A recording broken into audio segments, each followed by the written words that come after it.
All right, Chiefs Kingdom, welcome to day 3 of Radio Row. I am Darren Smith, host of the ship on Fox Sports Radio, KOKC 1540 AM. And with me, I have a very special guest. Now, of course, a lot of you all know, some of the best Chiefs offenses came back in the early 2000s, of course, and of course, one of the best ones was 2003. But with me, I am joined by former Chiefs Hall of Fame and NFL Hall of Fame offensive guard, 7-time All-Pro, 12-time Pro Bowl, and former NFL Walter Payton Man of the Year, class of 2003 for that. The honorary, the legend himself, Mr. Will Shields. Will, thank you so very much for joining me today on Radio Row. I know you are representing the NFL Alumni Association. What Yes. brings you to Radio Row another year? Well, what we're doing is we're talking about Gear Up for Cancer. So basically, most people don't understand is that we're talking about cancer, basically a cancer that you don't really know that's there. And it's really interesting. So some people have small stomach aches. Some people have, little fatigue and whatnot. But what it is this colon cancer. And we are asking everybody to go and get their colonoscopies, especially after the age of 45. Because there's a big reason that most people don't want to do it. They go, oh, it's evasive, it's this, it's that. But it's the simple fact of it is that it's one of the leading deaths of people and not knowing that they have it, and yet it's something that is truly preventable. And it's really big in the African American community. It is huge. When you and a lot now. Normally we were told, I think, around age of 50, but you're suggesting 45. Yeah, we moved the number down a little bit because it gives us that opportunity to catch it before it gets too far. And so, how does that tie in with what you do with the association, or is that just something? Well, and that's where we're pushing it out in the community. So we work in a couple of different facets. So we start off with our players. We work with them in mental health and different pieces. Then we work with children and help them benefit from as far as, healthy activities, understanding what they do in the community.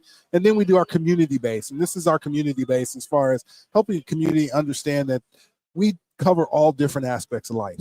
And we want to make sure that everybody can be as healthy as they can be.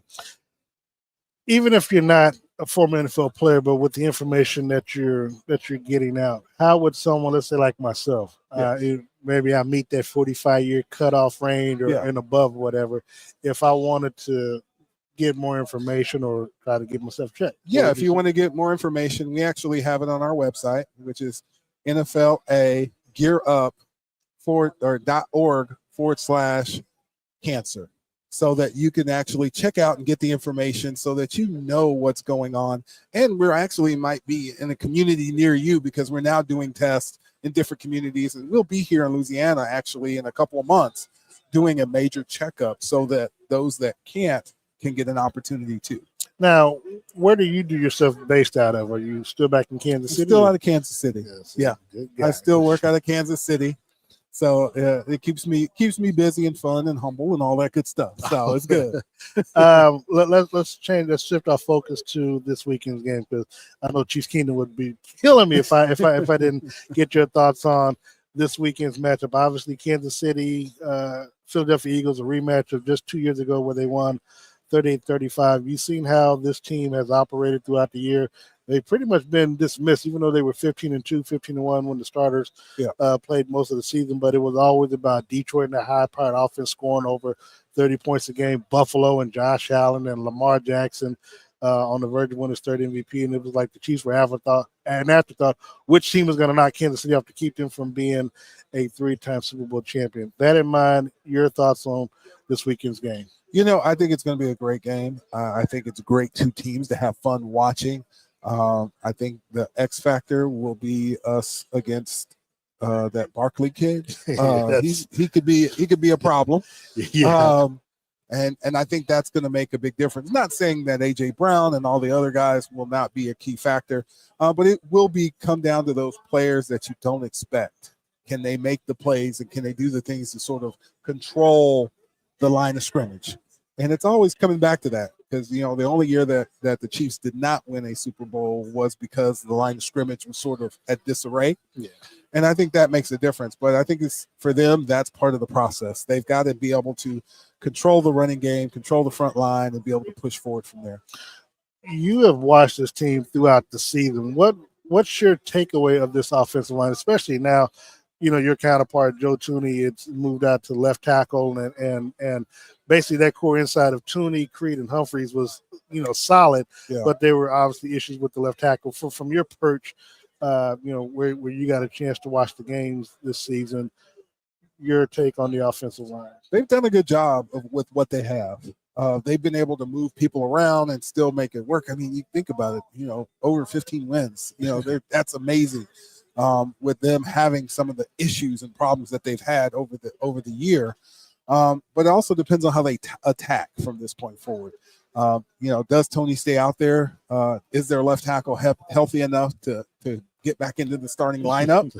That those make a key issue for game day. Now, Andy did say he was going to go with Tooney at left tackle and rotate him, I guess, at the opportunity position. So I did talk to DJ Humphreys Monday night. He's healthy, ready to go, but but right now, I guess because of how he's played over the last 3-4 games, you go with the hot hand, I guess. Yeah, and that makes sense.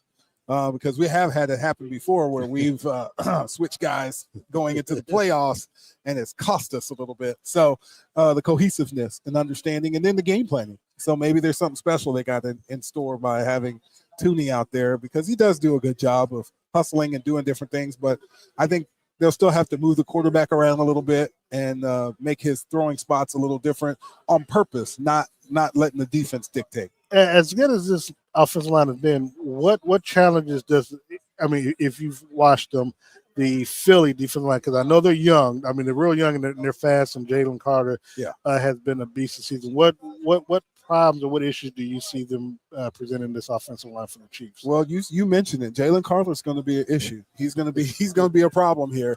And we do have a couple of DNs that will be very fast, and they do some things that are very unique within that.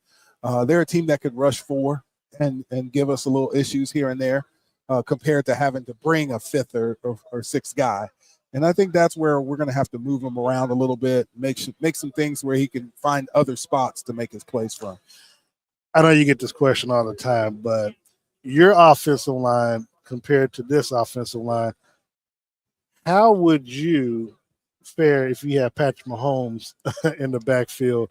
And let's say with Larry Johnson, let's just say you just had a different quarterback, Patrick Mahomes and maybe Andy Reid coaching a 2003 offense.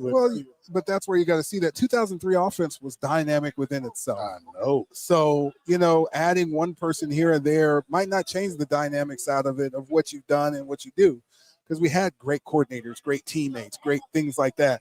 I mean, it's always fun to say, hey, if I could play basketball, would I play with Michael Jordan? Yeah, I would. But it's not like it's going to make me any better, any different. It just makes that guy better. And the question is, can he manage those guys that were in the position that they were in? So that makes it cool. Yeah, it'd be cool to play with Patrick Mahomes.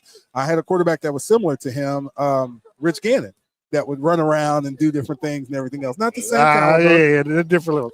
But he did play in the Super Bowl. But he was one of those guys that we saw as being a guy that could make things happen with his legs at the same time. Final thoughts as it relates to the game. Who you got winning? What's your score? Well, I don't have a score, but for me, if the Chiefs win, I'm happy. That's all that matters to me. Everything else, And if they lose, it's okay. It's part of the process. I mean, they've dictated. They're dictating what happens and in the AFC, and they'll continue to dictate. Let people know one more time where they can look up the information. It is NFLA gearup.org/cancer. All right. We are speaking with the one and only Hall of Fame, Chiefs Hall of Fame, NFL Hall of Famer Will Shields. So much. Thank you so much for joining. Hello, Mama, because I know you watch it. She's saying good morning, so I got to say good morning to her. So that's my mom. Thank you so very much. Thanks for having me. Look forward to seeing you at the game this weekend. Sounds good. We'll be back after this time out.